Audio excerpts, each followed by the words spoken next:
ya shekara 40 zuwa ƙasa, wannan matashi ne garan dangan gariya, wanda in ya wuce wannan shekarun to komai fa ƙasa yake fara yi.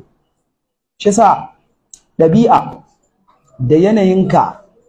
in baka hau hanya mai kyau a waɗannan shekaru 40 ɗin ba, har ka gota ko ka sake ka kai wannan shekarun, zai wuya ka canza, zai wuya ka cimma abin da kake so ka cimmawa a kaso mafi tsokan wato sanya rai. Jama'a da Allah mun gane, da wannan nake so mai amfani da wannan dama a cikin wannan ɗaki na Allah maɗaukakin sarki mai girma, cewa bayan Allah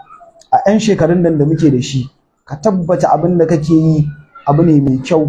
abu ne wanda zai amfani al'ummar musulmi, ya amfane ka duniya da lahira. Idan ka sake kai misusing wannan yanayin naka har aka kai ga an samu matsala, ka shiga cikin gurɓatattu, bawan Allah ka yi asara mafi girma a rayuwarka, wanda ba za ka iya maye gurbin shi da komai ba, kuma ko me za ka yi. Jama'a da Allah mun gane, muna roƙon Allah maɗaukakin sarki ya ratar da mu. Galibin mutane idan an zo ana magana dangane da al'amarin da ya shafi